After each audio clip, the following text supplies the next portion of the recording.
Welcome to another episode of the Sport of Bowling Show. On this week's show, we feature USBC Executive Director Chad Murphy, Bowler's Journal International Editor Gianmarc Manzione, InsideBowling.com founder Mike Flanagan, the Bowling News owner and Out of Range podcast host Tony Franklin. And now, it's time for the Sport of Bowling Show.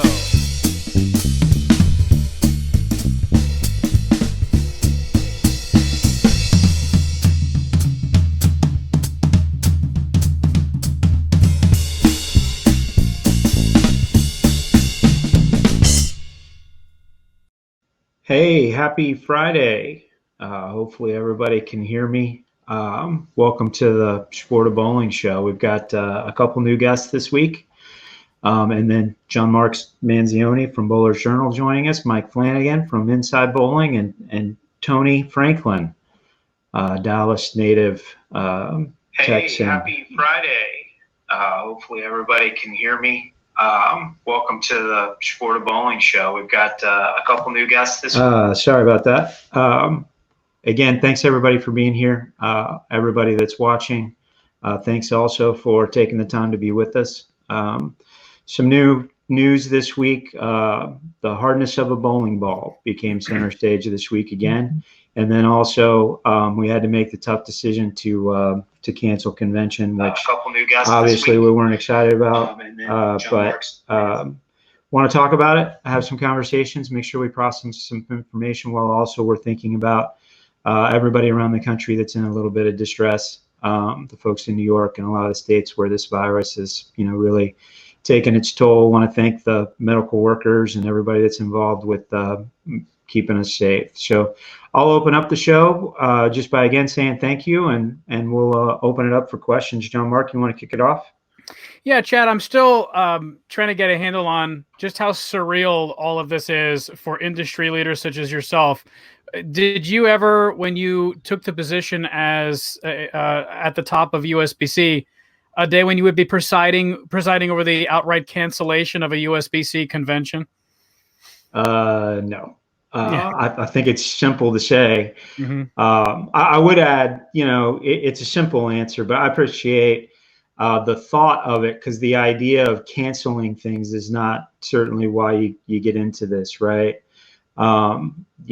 We service our sport as part of the campus in USBC, and so when you're in the service business, if you will, part of that and crowning champions and celebrating and the business of convention, when you don't get to do that, it's disappointing, right? And so having to make a decision about canceling something that is been so close to us. We really have enjoyed how convention has evolved in the 6 years I've been in this role. So we'll miss everybody, but at the same time, health and safety and making sure that we take care of everybody and thinking about it. But no, obviously, canceling things isn't something that we want to be doing.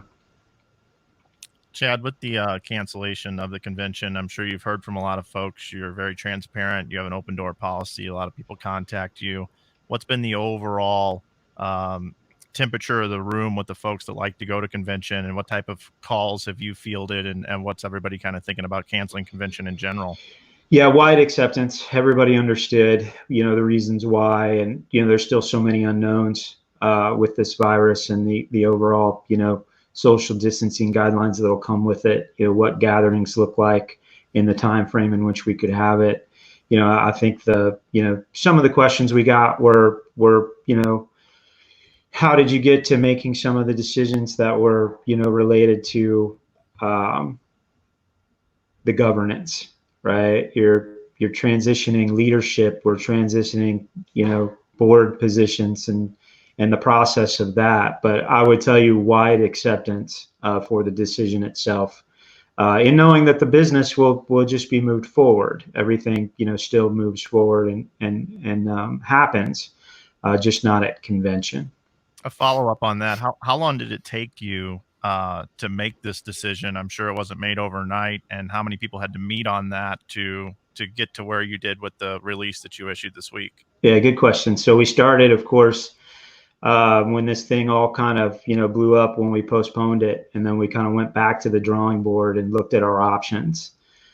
We had conversations with our current, partner in Vegas, the Orleans, where the convention was at, and what availability did they have. And then, they honestly didn't have a lot of availability with the other things going on at the time. So we also had to consider other properties. And so we went to the drawing board, developed a new plan. We had some options, both in August and September, and then kind of dragged those back to thinking about, what convention would look like. And so, somebody like Mike Larson, who oversees convention, led that with his team. And then we had conversations internally, but then inevitably, our volunteer governance comes into play. So we had a meeting with, Carl Keelik, our president, talked to him about it. Then we went to the executive advisory committee, talked to them about it with the governing documents that had to be voted on. Then ultimately the USBC board made the decision. And so when you think about the process of doing something like that, it isn't as easy as waking up on a Monday and saying, hey man, I think this is a good idea. And nobody likes the idea. That's the thing that has to be made clear. Nobody wants to cancel this convention, but we were supposed to elect a new president at the board meeting and vice president. We were supposed to elect new delegate directors. We're supposed to be, having a Hall of Fame induction ceremonies. We are supposed to be voting on legislation. And so when you think about all of that has to be considered about how you're going to do all of those things without having a convention. So thanks for the question. Well, Chad, first off, thanks for having me on. I've worn a hat for like 473 straight days, so I feel like I'm 18 again. It's nice to care about my appearance for a quick 60 minutes. So thank you very much. Staying with that governance question, so one of the things I've heard brought up before in regards to the convention is the voting. So you've got the voting aspect being an in-person vote today. How does this, and I think you may have discussed this last week as well, but how does this push the agenda for more possibilities for online voting in the future? Yeah, good question. I think the answer to that resides within the membership and the delegation that makes that decision. And I would, have gotten that question a few times, but really not a lot, because it did go in front of the delegates, a couple times and was voted down soundly both times. When you think about our governance structure and the way it works, right, a piece of legislation comes in by September, then gets vetted through the rules department, then the legal and legislative committee takes it, and then ultimately the board decides how they're going to offer it up in terms of their rationale for accepting or declining it. And then the delegation takes it from there. And so it's really, even if it was online voting, it would still be within that delegation, who are made up of delegates that are elected at the annual meetings locally at the state level. And so the answer to that really resides within the delegation, and there's just really been no appetite to move that forward. Who knows what will come from this? I'm sure the legislation will come back forward. I'm sure it will be deliberated on again and voted on again. But that question is really up to the delegation itself, as opposed to anyone at the national office. We would just, serve at the pleasure of the delegates' decisions. Okay, thanks. Chad, you mentioned the Hall of Fame induction ceremony. I'm curious how next year's going to work with the postponement of this year's due to the cancellation of the convention. Is next year's going to be a double decker of a Hall of Fame induction ceremony, including this year's class plus next year's, or is this year's class going to move to next year? And is there potentially not going to be a new class elected before then? Yeah, obviously this isn't up to me, but we're bringing some information back to the volunteer, leadership. I think it's important that we, continuity in this. I keep saying it, continuity in our governance, but Hall of Fame is no different, right? I don't believe we should put it off. I see it very clearly as an additional night, and so say, Tuesday night is the 2020 USBC Hall of Fame induction ceremonies, and Wednesday night is the 2021 group. It's not up to me. We'll take it back to the governance and see what they think. But I think if you get into that question, you got to get into all the other things that go on at convention, right? Youth award winners, association award winners. Yeah. I think all of those things are simply, doubled up. I like the double decker approach that you just said. Mm-hmm. Everybody needs to be celebrated just as they would have been. We'll be taking those options to the governments. I mean, our youth award winners have worked their entire lives for this. To not to have them on that stage, to me, would be, just wrong. And so how we position the annual meeting on Wednesday and Thursday, if you think about the way that it happens now, Wednesday afternoon is kind of the industry piece of business where we get a lot of updates. I see kind of the 2020 in there with 2021 on Thursday, kind of like we always do. But again, I say that it'll be a recommendation, and I think it'll be, I think it'll be pretty accepted. I don't see anybody not agreeing with everybody being a part of that. Yeah. Excuse me, Gianmarc. It's actually funny you went there, because that was the exact. I was going to ask about this Hall of Fame, because when Chad mentioned it, I didn't have it on my notes, but I do now. Because that is so important. I think it's something that we all look forward to seeing, as the induction of the Hall of Famers. Last night, the NFL draft did a virtual draft. Have you guys considered doing a virtual Hall of Fame class this year? Yeah, the answer is no. For the same reason, we just really feel like the tradition and that Hall of Fame has kind of gone through some iterations as well. If I could tell a quick story, my son asked me yesterday about if I would watch the draft with him last night. He's a huge Green Bay Packers fan. And we sat there for, 3.5 hours to get them to move up in the draft 4 spots and pick a quarterback that's not going to play for 4 years. That was a pretty intense 35 seconds with a 16-year-old that was not happy at all with that pick. And I was left with wow, okay, well, we committed to being here. And we knew the Chiefs were, at the end of the line, they were just going to take a speedy wide receiver, which they didn't. But anyway, yeah, no, I think virtual is good, and I think it's important. But when you think about a Hall of Fame induction ceremony, when somebody stands in front of their other Hall of Famers in the room that have been celebrated there before, and their peers, having it in front of 400 people, but then live streaming it to the rest of the industry, I think we have that one right. And I wouldn't want to have anyone not experience it in that way. So, Chad, I have several questions around the hardness, so I'd like to kind of maybe kick into that right now.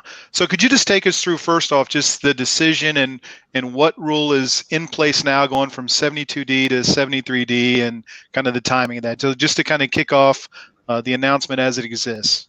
Yeah, so I'll go, let me start with the minimum hardness is currently 72D, and then there's a field test that we implemented last fall to be able to go out in the field and look for,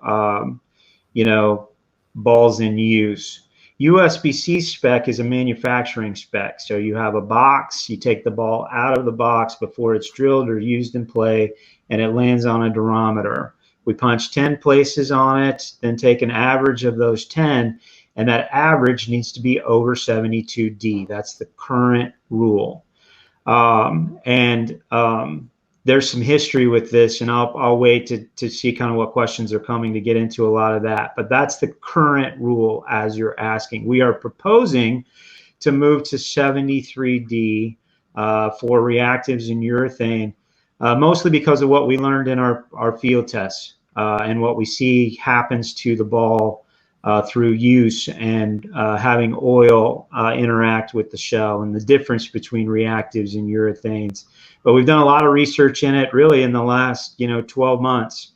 I've learned more about the hardness of a bowling ball than I knew in my first 47 years And I'll let you guys, get into some of those other questions. But currently it's 72. We're proposing to go to 73 because of what we've learned and how these balls behave in competition. But want to be specific for those of you that are out there watching. The interesting part about this is the spec that we hold is a manufacturing spec out of the box, but they exhibit a whole different behavior when they're used. Chad, I'd like to ask about the election of Melissa McDaniel as USBC president. I'm curious what you can tell us about what you think are the unique qualifications she brings to the position. And secondly, was it particularly important to bring someone to that role now who has as much youth experience as Melissa does? And if so, why? Yeah, Melissa's going to be a great leader for the organization, following a pretty good line of great leaders within the organization, and she'll fit right into that mold. Some of the experience that she generated in leading the youth committee, if you watch her lead a youth committee meeting, president of the board is essentially managing the board itself and its processes and its committees and setting the committee structures and the people in place. And Melissa will be a strong leader. She'll do great as president within that.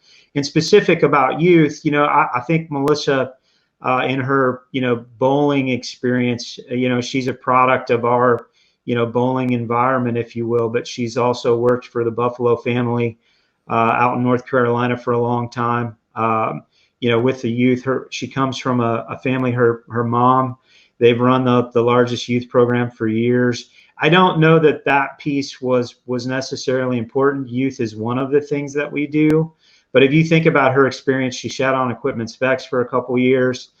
She's just really done a nice job of, getting involved in the governance. And I think her experience will just allow her to, kind of step into Carl Keelik's shoes, who's been a great president for us, keep the train on the tracks while also, thinking about what the future holds. And I think she's going to do a wonderful job. What do you expect might be the most pressing priorities on her agenda, Chad? And maybe particularly given that she's stepping into this role in a time of unprecedented crisis for the industry with this pandemic still going on? Yeah, I mean, there's a lot's unknown, right? So, we're going through a lot in essentially, repositioning the business forward, right? Taking all these events and looking at it further out. And so I'm hopeful that a lot of that'll take place, before Melissa really, gets in August and Carl's in place to take care of that. But yeah, that transition from, when we go to summer to fall, we don't really know what that's going to look like. But, Melissa will be there, managing the board and overseeing the processes, and she'll step into that role. And, the biggest thing is going to be, what happens to bowling centers and the social distancing guidelines, right? We're working right now on some other pieces of the legislation to help us make it a little easier for a bowling center to operate in this new world. And I think Melissa will step right into that role. I don't know that there'll be a biggest thing, right? Because we don't know what even, May and June are going to hold at this point. But it'll be a natural evolution. And, Melissa's great. If you, have a chance to talk to her or have talked to her at convention or at any of the youth events, she's, very open-minded to things, and it'll naturally evolve, and she'll, help guide us and lead us through it. Chad, back to the hardness thing, which, when being asked to be on here and going over these couple of topics here, I'm a marketing guy, right? Not necessarily a physics guy. And over the years, I've always enjoyed, the sport of bowling, but I don't think I've really ever sat down and thought about hardness, honestly. And as I looked at all of this, can you just explain hardness in general, and what difference 1 point between 72 and 73 really means? I really don't understand it, being a novice to physics and being in the lab. Yeah, I think the answer to that question is in that you do have to have specifications, right? You have to have the easiest way to explain it is you would have to have limits or things that can be measured. And so 72 to 73 is simply a measurement. Why is 72 important? You'd have to go back and find the folks that, put that, kind of line of demarcation in place at the time versus, the total level of hook. But the very simple of hardness is that when balls get softer, they hook a little more. 73 is going to go a little straighter than 72, then 71, then 70. If you get into the 80s, and I don't mean the decades, I mean up into the 80s, right? The ball is going to get harder. If these bowling balls get heated up, they get softer. If they are colder, they get harder. And softer is a little more hook, and harder is a little straighter. And if you don't mind, I'm gonna bring Tony in here. Tony, you've left your ball in the trunk before, right? And when you pull it out, sometimes you'll see, the leakage, or there's some. It sweats. Yeah, there's some sweat, right? It's also softer in the heat, whereas and Mike, growing up in St. Louis, you probably took yours out, and in one of the winter months, and it was frozen, right? You might even have seen some phasing on the ball, right? And so the question, the answer to the question is really in those two, events, softer and harder, and then what that does to performance. Good question. Yeah, and just to follow up on that, in what you sent out, it shows that a urethane ball gets more softer than a resin bowling ball. Yeah. Which doesn't really make any sense in my mind, knowing that resin hooks more. Wouldn't you think that would get softer? Could you expand upon the urethane getting softer and the resin doesn't, according to your findings? Yeah, these things are all very technical in what we know about shells. And again, if you think about reactives, we're adding plasticizers to the base polyol that creates an explosion, where the urethane is an older technology where that doesn't take place. And so if you think about what the basics of what a reactive resin ball does, which is creating power and hook, versus a urethane ball that really creates control, it is a unique finding. But I think if everybody were to go back in time and think about the way that the PBA kind of managed this at one time, with the hardness being out of ABC at 72 and the PBA holding a 75, and then the field test that was in place at that time was essentially bowling a PBA event. Everybody, and Tony, I don't know if you'll laugh, but you got that first mill hole, you felt like you had arrived, right? That was like the oh my gosh, what an incredible, your balls went through the line, and you knew you were somebody because you got that mill hole. Well, one of the things that was measured was hardness, but the PBA's measurement was 75, ABC's was 72. And then if you cashed, your ball got through, but then if you cashed, there was some hierarchy in balls that had to go back and be tested again. And if they fell below 75, they were taken out. And so that was really the check and balance that was in place into the marketplace at the time. But reactives coming in and being so much more powerful than a urethane ball, I think there were some conversations about whether any of that was necessary, and those conversations are still going on today now. One of the things that has come up, and people say, well, how are you going to eliminate field checks? How are you going to keep people from cheating?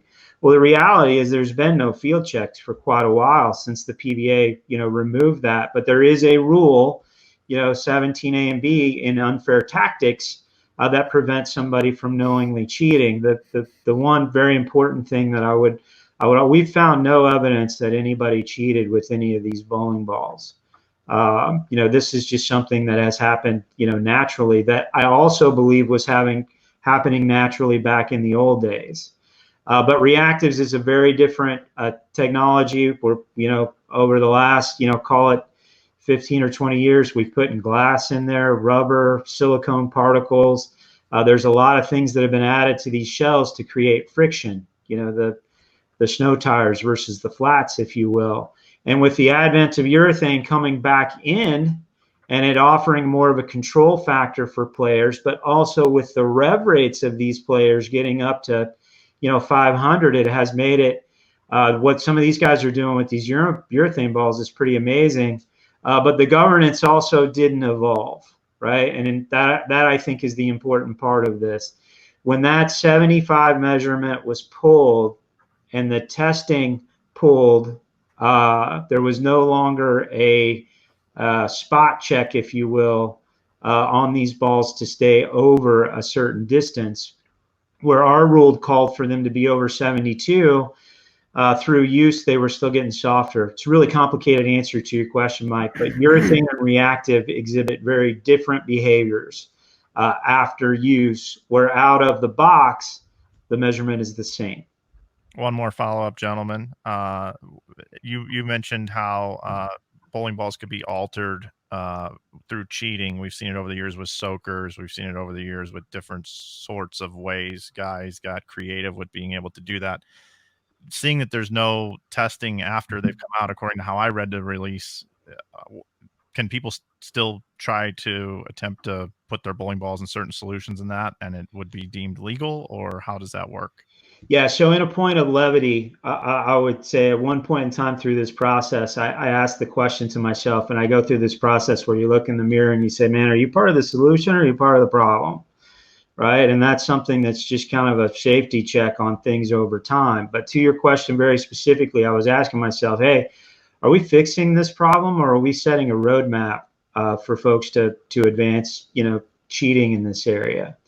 But I think when you really, think about what's going on here, we still are in some cases on our honor. The thing that USBC has to be, really tight on is that there really are two playing fields, one for the manufacturers and then one for the players. And then we have to make sure that, on the manufacturer side, that we set clear expectations with that. And those are the manufacturing specs. And then over here on the consumer side, within the playing rules, we have to have, checks to have people, understand what the parameters are. But yeah, if somebody wanted to soak the ball today, it would certainly get softer. The question is how much softer, and is that reasonable? We're still going to be doing field tests. It just won't be whether we're, tossing out illegal balls. They'll be more in research perspective, spot checks, if you will, so that we can learn more about it. But very specific to that, yeah. But let me try to chase you from someone doing it on purpose between someone doing it unknowingly, right? Back to the trunk of the car, the ball heating up over 100 degrees, getting softer. That ball's under 72 when you throw it in competition. It just is, especially if it was approved at close to 72. We tested these things in so many different ways, in so many different environments, including in use after we figured out when we came back from the US Open and came back and started testing them with Earl. You put 30 games you put 3 games or 30 shots on a bowling ball. These urethane balls get softer right there. And so would you take a ball out of competition that was made softer through competition? Then you have the trunk of the car heating up the ball. Then you have a player knowingly doing something. And what we found out in a lot of cases, when people knowingly do something, they struggle to keep that quiet, the soaker as an example, right? And all of that just happens over time. And so there still are measures there to figure out whether someone knowingly cheated, but not necessarily in a field test, because the field tests are very complicated. Did I answer your question? That was Thank you. Yeah, I followed up a couple times. It's a tough one, yeah. So Chad, you mentioned that. So 43%. So this test was, if you take a look at the ball hardness report, it's an expansive, very detailed report. 43% of the urethane balls showed lower during the field test, showed lower than 72. Some as low as 66, which is the outlier in that case. So how does proposing the new rule of 73 affect that? Because then I kind of lose sight of what the goal is. So maybe you could kind of talk about when we move it to 73, the goal is this, but if the variance is 6 points, but we're only going to raise it 1, what's the math behind that? Yeah, I'll try to be efficient. And just so everyone really understands, we haven't done anything yet. We're proposing these changes. We're going to go through a comment period with the industry, which includes the manufacturers, the PWBA, and others, to see what everybody thinks about what we're saying. But to try to be specific about your question, the manufacturers over time have been lowering their targets for hardness. And so we are resetting the bottom from 72 to 73 for all bowling balls. The closer you get to the bottom, the faster that ball is going to go below 72. But in talking about urethane balls specifically, what does 66 really mean in terms of total hook versus a reactive ball that's probably 72 but might have a glass or silicone particle in it? Does the total hook of a reactive ball still hook, significantly more than a urethane ball at 66? And we believe the answer is yes. And so the urethane ball fits in the total hierarchy of the total hook, right, that a bowling ball. And down here at the bottom of the hook rating scale, you've got plastic, right? And then you slowly go up in entry-level reactives. And then you slowly go up 2-piece, 3-piece, dynamic cores, and then heavier cover stocks. And then when you get to the top of this food chain are the ones that hook the most, right? So the whole gamut. And Tony, I'll turn this one around on you because I know you know bowling. Where do urethane balls fit in on that? Yeah, definitely they're going to be towards the bottom. Right. And maybe towards the middle, depending on how much they flare, right? But your point, and again, so I appreciate the dialogue. I'd like to make this more of a conversation, right? So within that, does a ball at 66 that's a urethane ball, does it move far enough up the hierarchy that it would still be a problem in the total hook? And that's where we really don't think it is. And so to go back into the marketplace and fire up a lot of conversation and take the balls out of people's hands that hook so much less other than other reactive balls, but the 72 versus 73, we are just taking a proactive approach to reset the line at 73 rather than 72 and bringing the two together. But it's an arbitrary position based on history and kind of the traditional knowledge of what hardness means. Yeah. So a follow up on that, because that brings up a great point, right? If I'm thinking about a reactive ball, not one time have I ever thought about the hardness or softness of that ball. Right. Not one time have I looked over at another bowler I'm competing with and been like, does he have an advantage because his or her ball is softer than mine? Never once. But that is kind of where this conversation all started, kind of leading up to the US Open and some of the other events. I believe that some of the tour players questioned the integrity of those balls. So do we feel like, from conversations you've had with maybe the PBA or other organizations with their top players, do they feel that a 66D urethane ball is a competitive advantage at some point? Yeah, and I think, but you also have to understand how you get to 66, right? I mean, so a ball that's just approved barely over 72 and you use it and use it and use it and use it and it gets more oil, more oil, more oil, and it gets softer and softer and softer. And so age and time, but it goes to competitive balance, I think, is what you're really describing, right? And fairness. And so if you think about all the balls in history, and I went through this somebody the other day. So Tony, again, I'll try to. What's your favorite ball in history? The one that rolled the best for you? Oh, my favorite ball. Oof. So let me go back to a Cobra, AMF Cobra. Yeah. So nice choice. That's all right, Mike. What was your favorite ball? This show is going to run long today, Chad.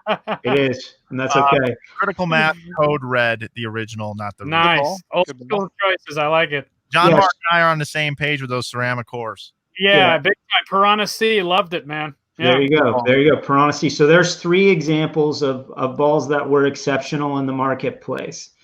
But when you get to the tour and you think about competitive balance, to your question, Tony, right? You have guys on staffs.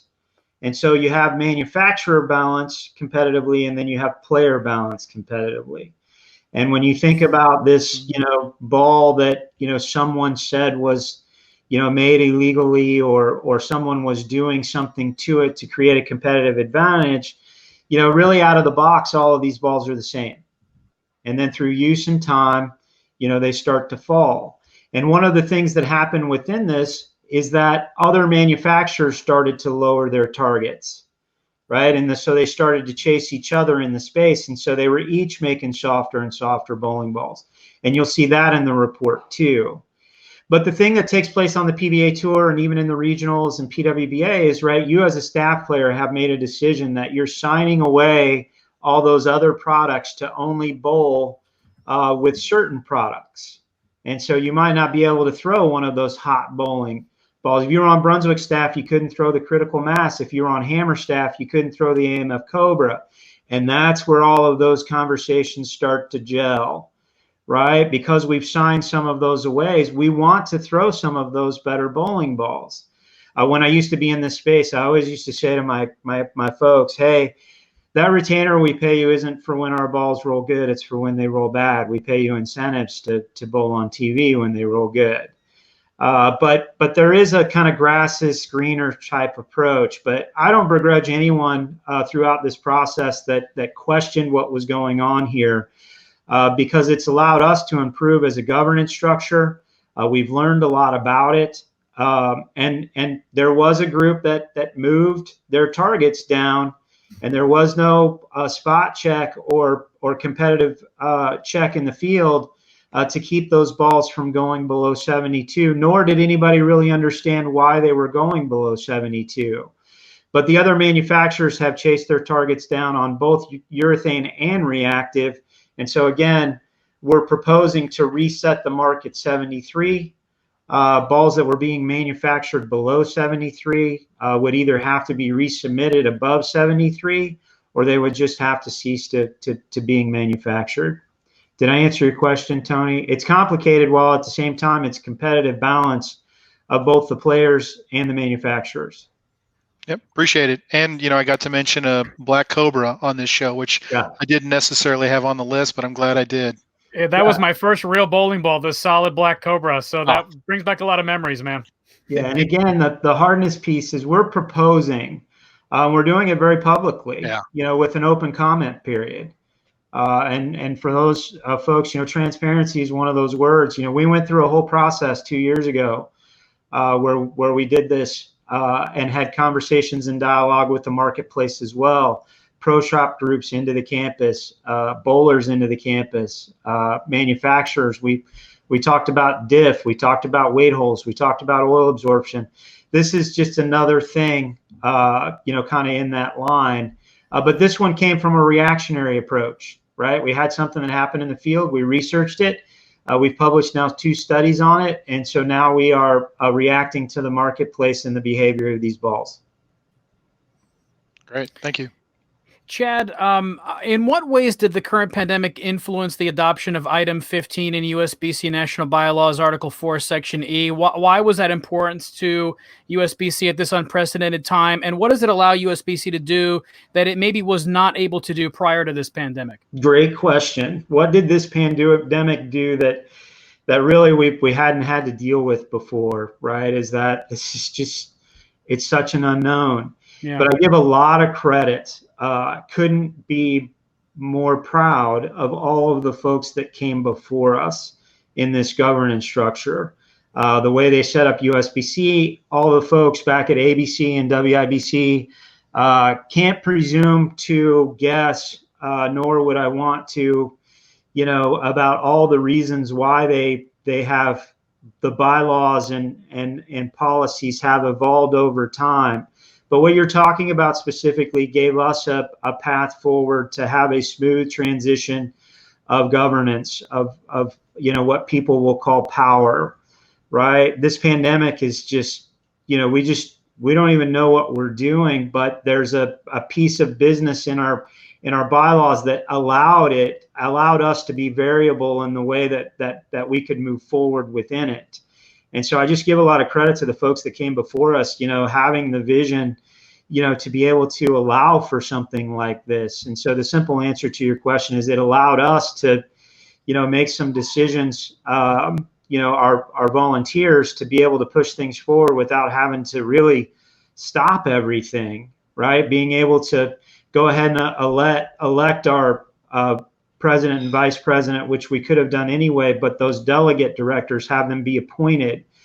There's so much going on in the field, and things are going to continue to evolve there. And we're right now, looking at some of our rules and adding a piece, but so much in some of this is handled by the delegate directors. And so they've got to get in a room to be able to do that. And so we've got to have time to get to that. And so to have a smooth transition of governance take place, is the answer to that question. And again, I'm proud of our team and our volunteers that have worked on this, but really a lot of that should be given to the folks that came before us in allowing us, our volunteers, the freedom to be able to do that.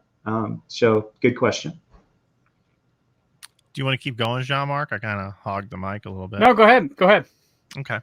I want to switch gears for a minute. I have some other hardness questions, but I think we really beat that one up there for a while. So I want to ask, I wasn't on the show last week, but I certainly watched the program and appreciate you doing this. Junior Gold. 1 week ago on the show, you talked about the cancellation of Junior Gold. Being 1 week later, what's the mood overall from the industry and competitors and the parents? And Bryce Canahan, who most of us have probably seen, made a fantastic video from the athlete's perspective that really put things in perspective from a human standpoint. So what's the overall temperature currently in regards to Junior Gold from what you've heard a week later? I appreciate you bringing that up. And if I get a little off track here, just bring me back, just shake me back in. But I want to talk about Bryce first, right? You think about what he did and what he was feeling when this decision was made in that video. And again, we as leaders, we have a lot of emotions that go through too, but we've got to be strong, right? We can't show any weakness. But I'm going to be the first one to admit Bryce's video made me cry, because he gets it and he understood it, and he had a certain capability to understand that nobody really wanted to cancel Junior Gold. And for someone at his age and the maturity and the thought that he showed to be able to, kind of be able to sum that up in a small video was, I think, really, really special and poignant. And man, it was tough to not get choked up watching it. But that was also after several hours of that announcement going out. And so then to answer the first part of that question, all walks of life you see in this job, all emotions, all reactions.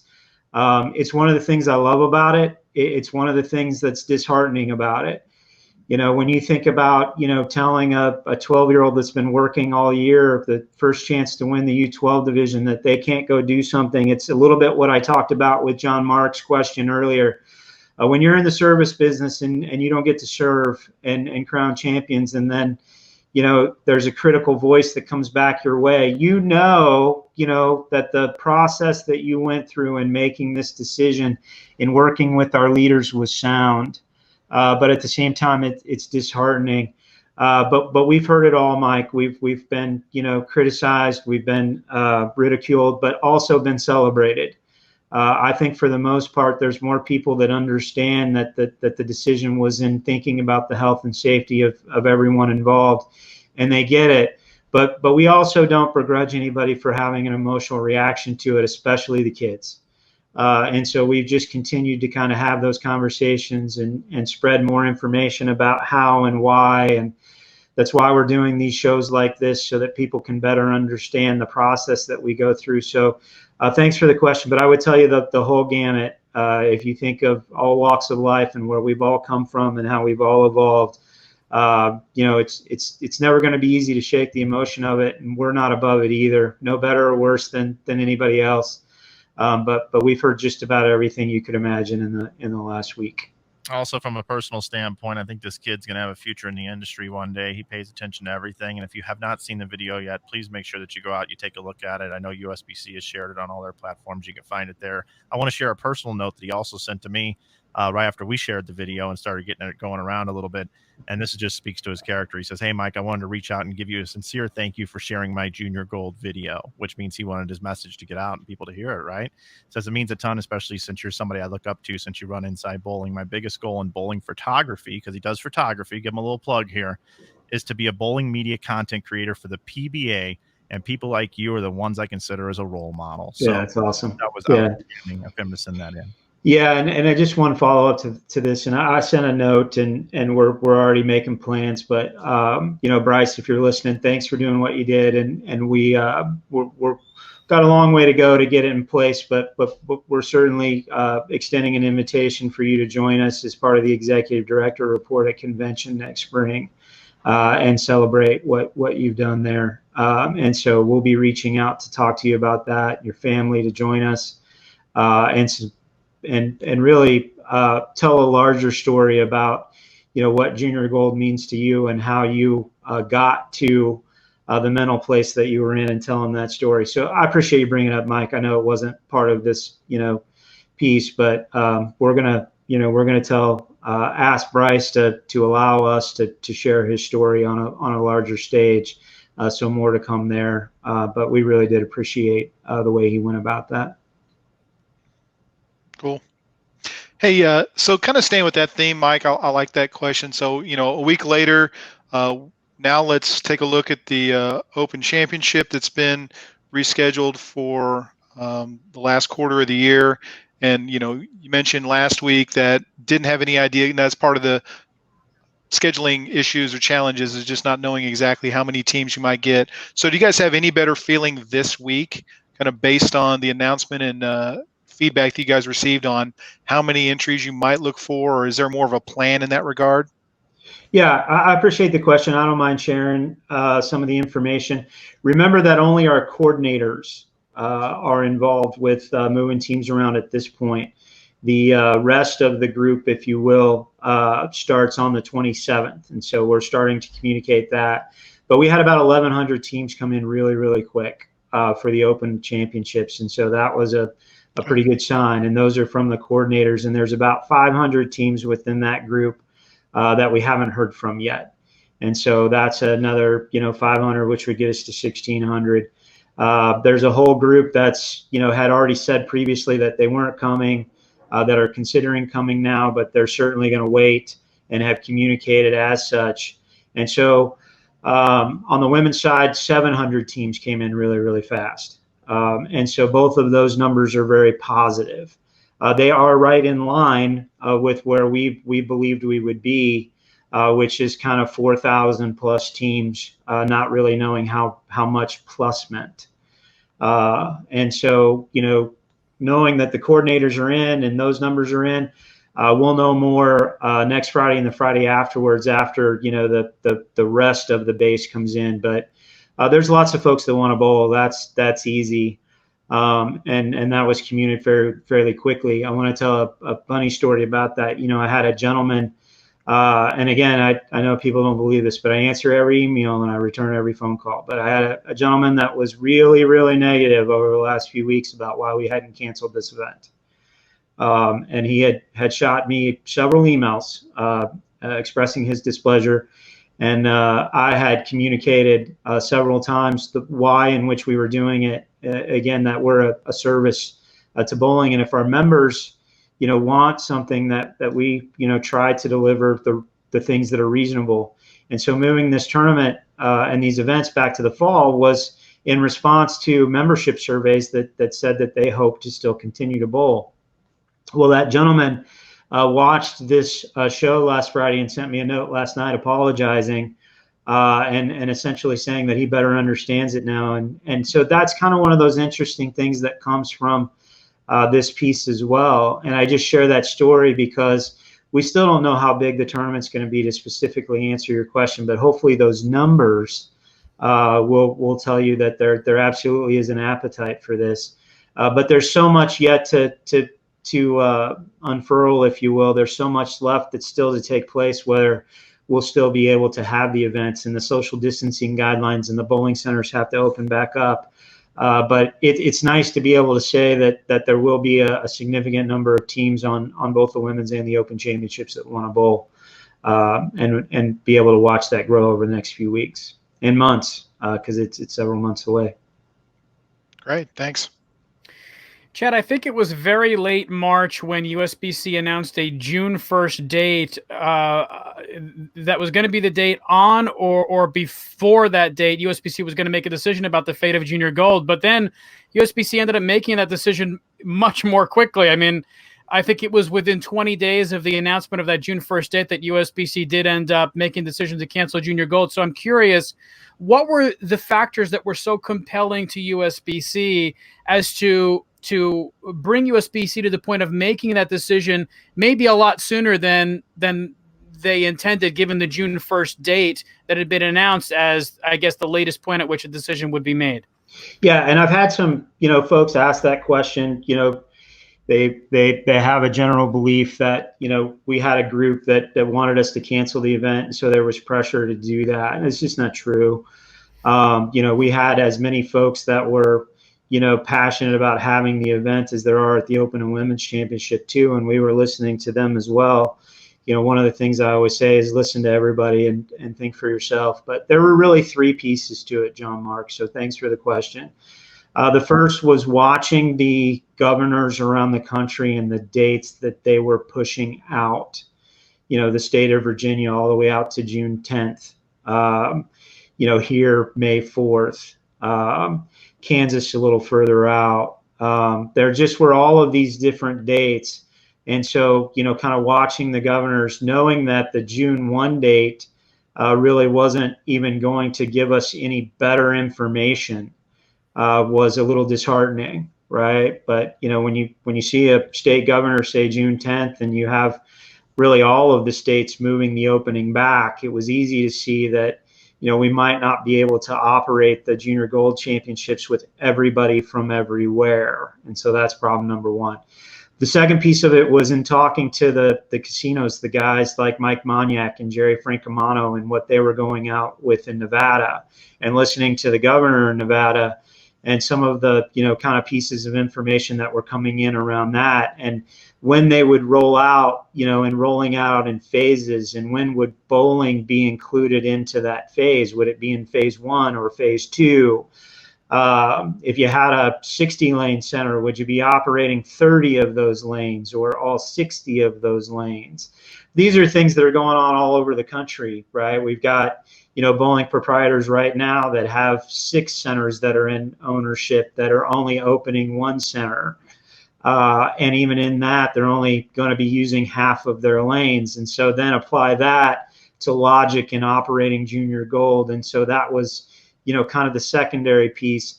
And then the third piece were the health and the scientists and the doctors. We were using that, CDC 8-week from March 9th as a guideline. And if you look at what the CDC was putting out since then, there was all this noise, but the gatherings went from 1,000 to 500 to 250 to 10.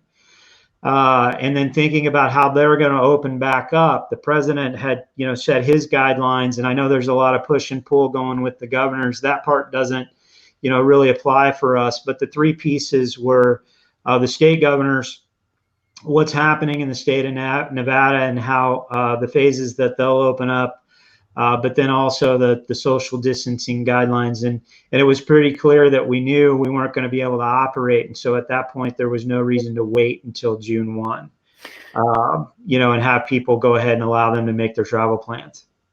I'm glad you mentioned the social distancing aspect of this, Chad, and how at least initially, when centers make the determination that they safely can reopen for their customers, they're going to have to do so operating at a fraction of the scale at which they were operating prior to the pandemic.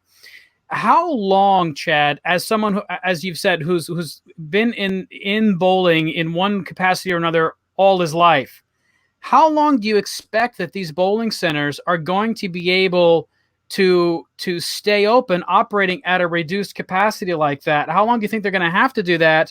And how viable is that economically for these bowling proprietors, in your view, long term? The answer to, I think, all three of those questions, and I apologize, I'm not ducking it. The simple answer is I don't know. Yeah. But here's what I will say, Gianmarc, and again, thanks for the question because it allows me to say this. I have full trust and confidence in bowling, in our proprietors, in those folks. If you think about the history of bowling, we've persevered an awful lot. Bowling has been resilient for a lot of years. And a lot of the bowling proprietors that are still in place and still motoring are, second, third, and fourth generation proprietors that have persevered through an awful lot.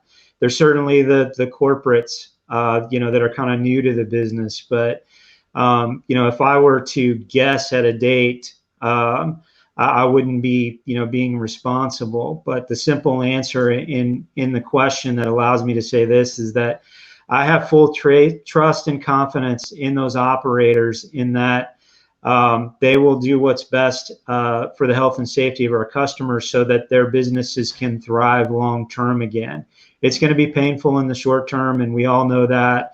But I can already hear it through a lot of the conversations that I'm having and that folks are having with others.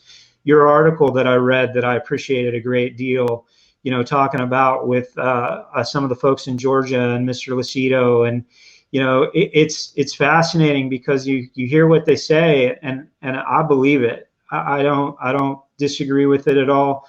Whether I agree with it completely, I believe in those folks are going to do the things that we need, and we're going to help them in every way we can. So while I'm not directly answering the question because it's all an unknown, I believe in the operators of this sport a great deal. I believe in BPA's leadership in this area, and we'll do everything we can to support both of those groups, and all of our associations will as well. So thanks for that. Mm-hmm. Yeah, that was right along the line of questioning. I've been kind of monitoring Facebook here and Bowl TV, and I know our crack producer, Jason Thomas, has been behind the scenes getting some questions up. And Tony LaPola had asked also, will USBC and BPWA be working together to work a plan of ideas of how this could work? This is sorry for that. So I will switch gears because that's where I was going to go. I have to ask the question. You probably don't have answers for us, but there's a lot of people that are wanting to know about the Professional Women's Bowling Association and what the plans look like for this year. Nothing's been announced yet, but I have to ask the question because that's the most asked question I get on a weekly basis right now. Okay, so Mike, I appreciate the question. I'm going to turn it right back around to you. I know you're a hockey fan. Did you hear what Gary Bettman said this week about operating the NHL in a pandemic? I actually did not. Oh my gosh, I should have plugged that for you, but I knew you were going to say something that was going to allow me to say it, and so I won't be able to question him. I won't be able to quote him directly, but he basically said it's like operating 1,000-piece just jigsaw puzzle with no borders. Without being able to build the outside first. Yeah. The answer to your question is, if we were making a decision about PWBA today, it would be similar and in line with some of the other, decisions we've made. And we're just not interested in doing that. We don't want to give dates out that, possibly have to cancel or postpone again. And so we would rather see some of this play out and understand it better so that we give every opportunity to crown as many champions as we can and enjoy those ladies competing. But it is, I thought it was fascinating what Gary said. And again, I didn't get it quite right. So please, everybody that's listening, I didn't misquote Gary right there. But it was something along that line. Jeff Breidenbach on our staff gave me that quote. And I just thought it was so in tune. If you look and see, I read through Adam Silver's interview last week and what he said, and essentially saying, hey, we're nowhere close. There's lots of stories out there, but we can't guarantee the health and safety. And so we're a long ways away from this. Bowling has some unique, opportunities that maybe other sports don't have because we are an individual sport and we can space it out. And we can probably operate, digitally and virtually, but we still have to move, our athletes around the country on planes, trains and automobiles. And so there's a lot that goes into it. But again, I know you think it's funny because I say this a lot. I really do appreciate that question. But at the same time, we need some borders to go around the puzzle, and then it'll start to form.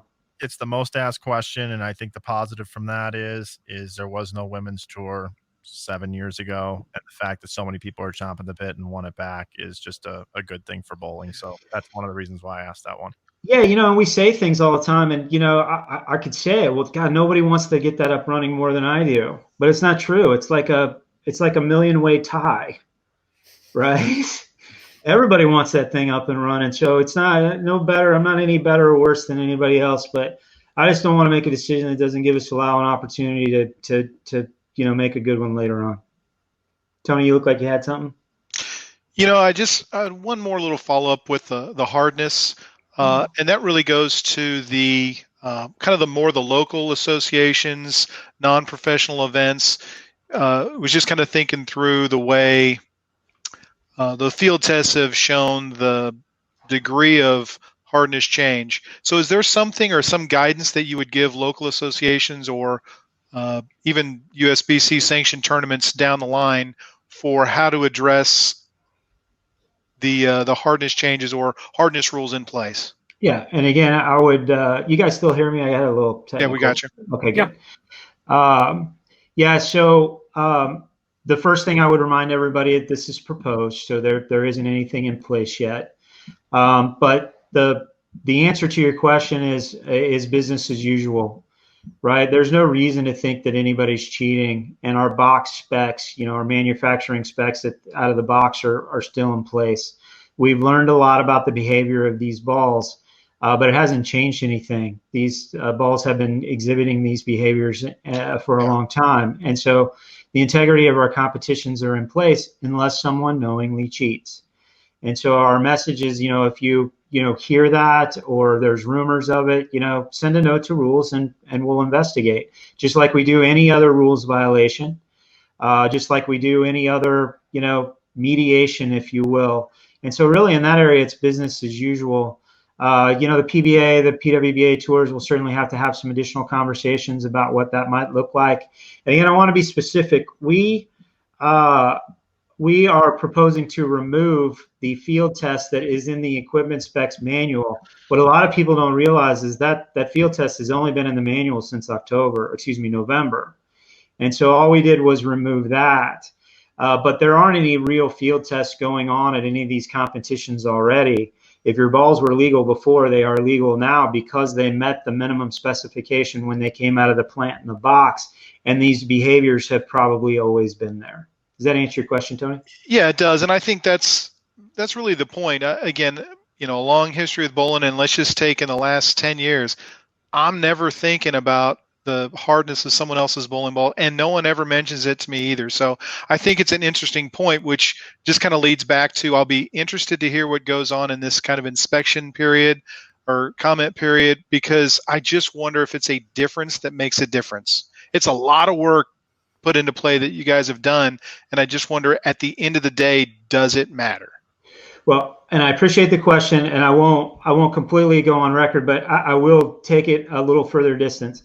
If these were reactive balls that were getting to 66, it would. Back to that piece that I laid out earlier in the total hook, right? But knowing that the urethanes aren't anywhere near the top and we're approving the top, they're going to fit within that. But if the reactives, if we went out and did that test specifically because that was the next thing that needed to be done, we needed to understand whether the behavior was exhibiting the same for reactives and urethane. So I appreciate what you said there, because I think it's an important point. If these were reactives and they were getting softer within use, it would be a different conversation. But we're also going to continue testing it to follow up and see. So good stuff there. Gianmarc, you look like you were. Yeah, I'm trying to. I don't see anything to the contrary. It looks like Georgia still is set to go with reopening certain non-essential businesses like bowling centers, nail salons, massage parlors, body art studios, and therefore, if indeed bowling centers are open in Georgia today, what, Chad, do you think the bowling industry can learn from maybe watching what goes on the ground in Georgia bowling centers in terms of the turnout that these bowling centers generate in this new environment in which people are particularly sensitive to concerns about germs? God forbid if someone goes to a bowling center in Georgia and the news is that they come down with coronavirus.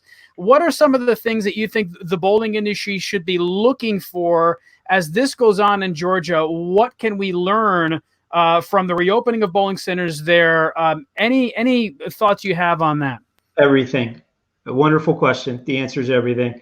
What can we learn? All day, all the time, everything that goes on there, right? We're going to learn whether Georgia, has a spike in cases. We're going to learn all of the things that our bowling proprietors in Georgia are doing to making it a safer environment. We're going to learn things that maybe those folks were thinking about but didn't implement and then do, right? It's just all things that we can glean and learn to make it better in all of the other places, including in Georgia.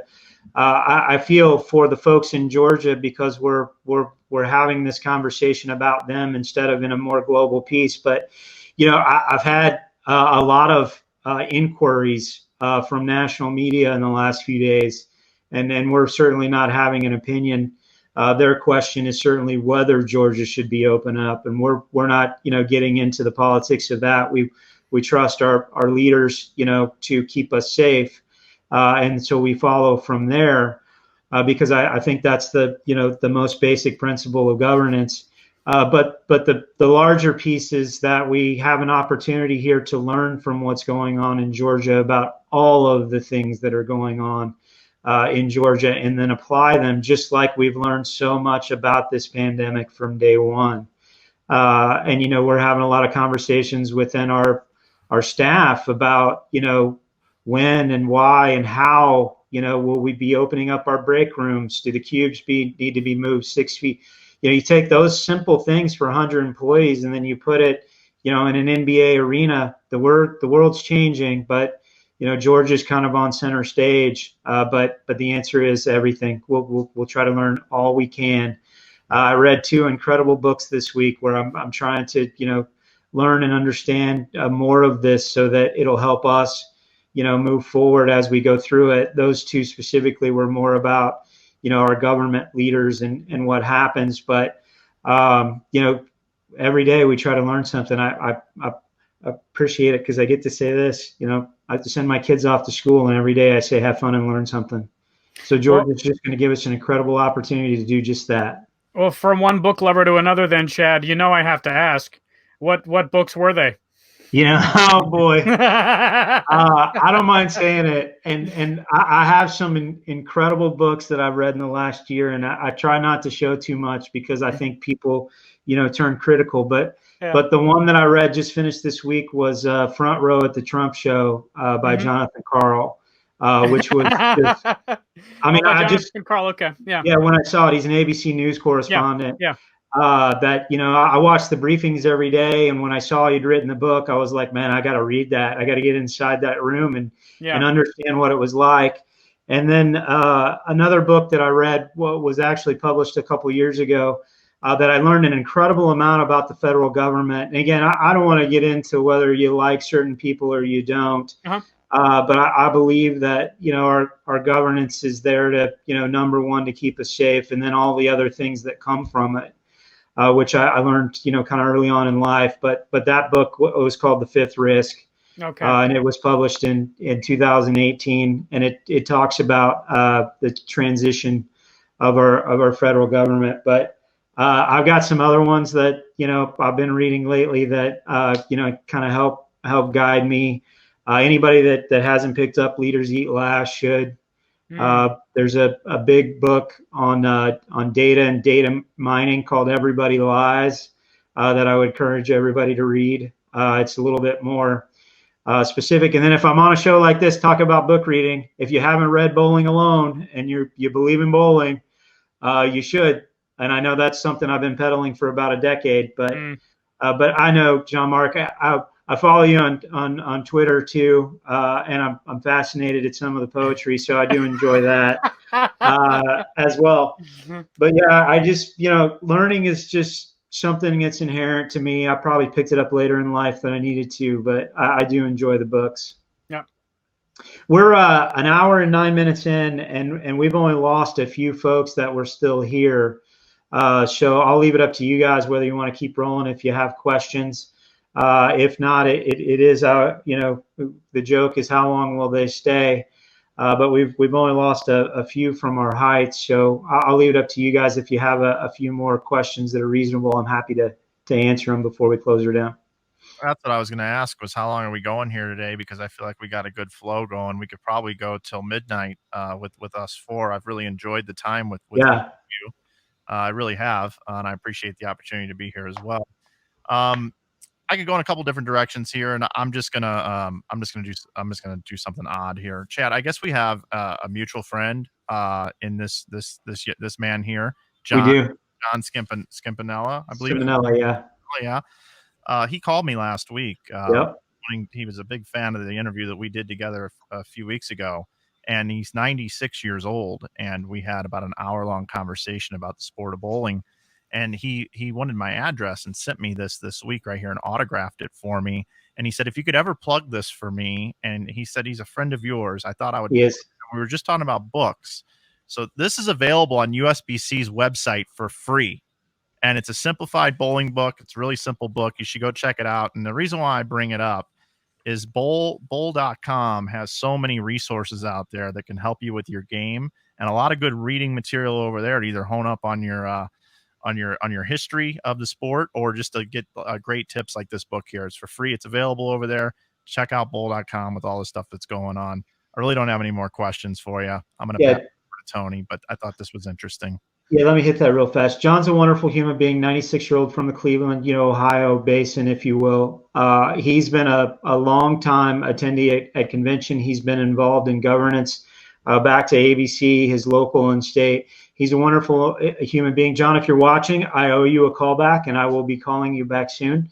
When I came into the youth department in this role, John's somebody that's just kind of always been around. I enjoy talking to him. He makes me laugh, but he also does a good job of holding us accountable. And I always talk about that critical voice that is, needed and welcomed. But John's one of those folks that I really, believe without, we would be remiss, but they'll always, come and go through our governance and through the history of it. But he's always been willing to share. And he has one topic that he always pushes, and that's, the larger media covering bowling. And how disappointed he is that we don't get more coverage. And so he pushes us to push that. And so I know that he would appreciate what we're doing here because we're talking about bowling.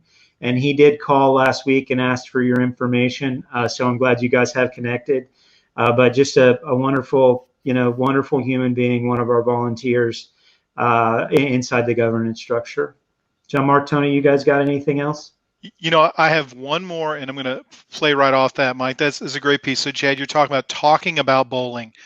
The last 3 weeks have been a just eruption in bowling media that is on the web, right? On the interweb. So you've got all the stuff that Storm is doing daily with their shows and having people on. You've got the Beef and Barnesy show, so Stu Williams and Chris Barnes are having people on a couple times a week. You've got the USBC now has 2 new podcasts. You've got the Outer Range podcast. George Branham on this week. I'll plug it myself. How about that? George Branham's the man. But all that stuff, it's crazy. It's a tremendous amount of just bowling that's out there for consumption right now. And you were on the show with Storm just a couple of days ago, which was really interesting. You finally got a break from having to answer the tough questions. Right. And had to answer some softball questions about how come your bowling team was so good back then, which is still shocking to me because, you were the 4th best bowler on the team, yet you always anchored, which I think is a solid, that's just the way to do it. If you can convince the other 4 guys that you're better, that's a genius move. So just with that in play, what do you think about all the great bowling content out there? Yeah, I talked about it last week. I also talked about it on Mike's show. And again, these are some of the private conversations that a lot of people don't know about what goes on. But I said in a meeting a whole number of years ago, hey, it's just really going to be tough for the non-bowling media to cover us. And again, I have Dick Evans' number in my phone. I have John Jowdy's number in my phone. These are guys that I would talk to regularly. Joe Lou. I mean, it's just, I've been reading Bowler's Journal since I was a small kid. And so when you think about that, having people talk about bowling is important. Having experts cover bowling is important to us as a sport. And so one of the things that I said several years ago is, hey, if we can't get the outside media to do this, we've got to start generating content that does it within our sport. And, the advent of podcasts has really given us a medium, and this platform is a new medium. But having people want to do it is interesting too.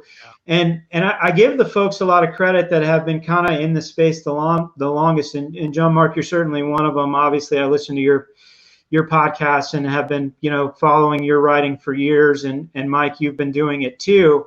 But even, the Phantom, Lenny Nicholson, Kegel, put that together with them years ago. And I don't know, Bill Zubin, we have Matt Cannizzaro on his show, on the Let's Go Bowling show. I used to do Waswell's show and Tim Berg. But yeah, there has been this explosion. But I don't want to give coronavirus too much credit here, because it really was happening before. The Sweep the Rack guys, which, some of their content is, whoa, we're talking about action bowling back in the days. And so I'm not sure. And I say this as a shout out to Rob and Mike too. I was at some of those events, and some of those stories you're telling aren't completely accurate, but making it bigger, is part of the conversation. And that's okay. There's nothing wrong with that. But to your point, Tony, I appreciate you bringing it up. And, it's just amazing to me how a lot of folks, won't spend the time if they can't drive a revenue to it. And that's, something we've got to address and discuss. And Tony, when, we had, conversation in a small coffee shop I'd never been to, and hopefully you'll add something to this conversation. But one of my takeaways from talking to you about your show was when I kept telling you, say whatever you want. I don't care what you say as long as you're talking about bowling. And I think you were kind of surprised that I wouldn't be concerned more about what you were going to say, right? But I had a conversation with somebody a few years ago, and they were talking about the Storm Youth Championships, and did I look at that as competition for USBC's tournaments? And I said, huh? I felt sort of dumb, because I never considered it as competition, right? Like, if somebody's asking me that question, I should, I guess, be thinking about that. But I asked them, well, is Storm getting, kids to go bowling? Are they picking up a bowling ball and throwing it? And the answer, of course, is yes. And so I think that's a good thing. More people, providing opportunities. In your podcast, and, Mike and Matthew Farber are doing one now, and Gianmarc's been doing it for a long time. And I've been listening to him for a long time, but I don't, what we're saying isn't important. The fact that we're having conversations about is it. And again, I don't know if you want to share some of that, but I thought I'd give you the opportunity to do that, because I think if we're talking about bowling, more people will be talking about bowling, and then more people will be going bowling. Yeah, no, I agree with that. I just like the fact that bowlers can talk about whatever. And Mike, I've heard you say this as well. You don't always have to talk about bowling. Bowling's not always the most interesting thing. If you have bowlers that you enjoy listening to, whatever they talk about is interesting. That's the way I like to listen to the radio today for anything, to consume anything. The people need to be interesting, and the topic needs to be centered around something. So doing that around bowling and having that be the center point, I think is great. All in.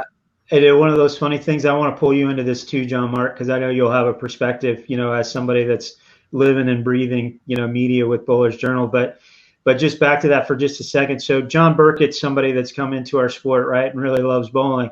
And when, as raising two boys that play a lot of baseball, I was on a show with John last week with the Beef and Barnsey show. And I had my little man come in and ask me some questions about John. And kind of one of the funny things about that, right? Because when you go talk to John Burkett, what do you want to talk about? To your point exactly, Tony, right? Yeah, baseball. You want to talk about baseball. What does John want to talk about? Bowling. Bowling. And so isn't that interesting as part of it? And so, but he did this, John did a piece with Connor and Paul Fleming. Connor's, if you haven't seen him, he's got a pretty good curveball, a really good curveball, and he mixes up with a fastball. And so it was just kind of fun to, think about those two having a conversation. And Connor's also a pretty good little two-handed bowler. And so if those two were in a coffee shop, what would they be talking about, right? Connor'd be, sitting there talking about baseball and trying to glean all he could from that. And for those of you who don't know, Connor Fleming's a 16-year-old son of Paul Fleming, who's a PBA 50 senior bowler who I've known for a lot of years and was part of our Ebonite teams. But again, what would Connor be talking about where John would be, wanting to talk about bowling? But Gianmarc, I don't know if you have a perspective there as somebody that's... Just that I've had precisely the same experience with John Burkett. I grew up watching John Burkett, in the major leagues. Had a great game against the Yankees back in the day, I think in the postseason when he was with the Rangers, was it? Yeah, and I'd love to be able to talk with him about that stuff, but you can't drag him kicking and screaming into a conversation about baseball. He's just all about bowling, and that's great. I mean, so I've had that same experience with John. Yeah, you have any perspective just about the history of covering it and the, kind of the things that have come from that as you evolve through it? The history of covering bowling. Yeah, just how the media coverage. Like one of the things that I think is interesting is all the folks that did cover it every day, for a long time. People like Dick and John Rotocolumn and some of those people who were wonderful for us have been replaced by this new group, with you being one of them. I just wondered if you had any perspective on some of this kind of Yeah, one thing you said definitely interests me, especially this week, because you mentioned trying to get outside media to talk about our sport. And this week with the whole Georgia thing, we had outside media talking about our sport, and it wasn't in the best light. And it saddened me. It saddened me to see them, MSNBC anchors with literally millions of followers on Twitter perpetuating some of the most well-worn stereotypes about our sport. We know inside this sport how hard we've worked to turn those perspectives around. And yet here is one media personality after another outside our sport, of course, uniformly referring to bowling centers as bowling alleys. They have germs and you can't socially distance and all of this stuff that's just born of a completely outdated conception of bowling. And one of the things that I think bothered me about it was that it's like we're still starting from scratch with that audience for some reason. And I just wonder what it's going to take for outside media to understand that bowling has changed, has come a long way since the kind of action bowling days that I wrote about from 50 years ago. The Ernie Schlegel days in the hard scrabble streets of New York City in 1969 are not what bowling is today. They're just not. But the outside media, I learned this week to my dismay, has not gotten that memo. Yeah, and I wouldn't presume to try to figure out the philosophical reasons why, other than agreeing that it's true. I did send a note this week, and I'm not gonna say who it went to, but I will kind of give you kind of an overarching theme of it. But I am looking forward to a media person covering a bowling center in Georgia this week that is in a different light. And I don't know that they will, because obviously an email from Chad Murphy in bowling doesn't necessarily mean all that much in this world. But they covered it enough, to think of it as problematic. And so now I just inherently believe that somebody will land into Dawn Center and see it and probably find it in a different light, and that it is cleaner than maybe they remember it because of the thing that he's doing. And I took your article and forwarded it on and essentially, tried to create a case for someone to tell that story. But I think it would happen organically anyway. It didn't need to come from me. But I'll be scanning and looking for it, because I think that's just another opportunity. But they're covering it in such a large canvas that I think that it's possible that somebody could land into Dawn Center or one of the FECs in Atlanta, and they might even be like, "Wow, I didn't know this was here." And so I think even though we would within bowling, take that as such a downer, the fact that they're talking about bowling is still a good thing, and hopefully we'll see that in the next week, because I can just imagine somebody at one of those networks walking into a high-end FEC and they're like, "Man, I didn't even know this. Whoa, this is bowling, right?" And you'd be amazed in talking to the folks at those FECs how center bowling is still to their businesses. We just had one that opened up, and I was talking to the GM, and he said, Chad, if we made a mistake is we didn't value bowling as much as we should have in building it. It's amazing how many people truly still do come here to bowl. And then they do laser tag and some of the other stuff because they came here for a bowling birthday party. So that part of it is pretty interesting and fascinating too. Yep. Mike, did you have something else you were leaning in there? You good to go? No, I'm gonna like to leave everybody hanging for more. For maybe I'll be invited back on a future broadcast. Yeah. Anybody have anything they want to close with before I close the show? I got nothing. Okay. Well, I would just close the show by, again, thanking you, Mike and Gianmarc and Tony, and we'll absolutely have you back. This is a new concept for USBC. It's been something that we've been talking about and thinking about for quite a while. The two podcasts that the Open Championships folks and PWBA is something that conceptually has been evolving over the last couple years, and so we're excited to move it forward. I know Mike's got a new show that we're working on. Continue to check Tony out and the Outer Range podcast, and Gianmarc, of course, at Bowler's Journal, and all the things that he does there.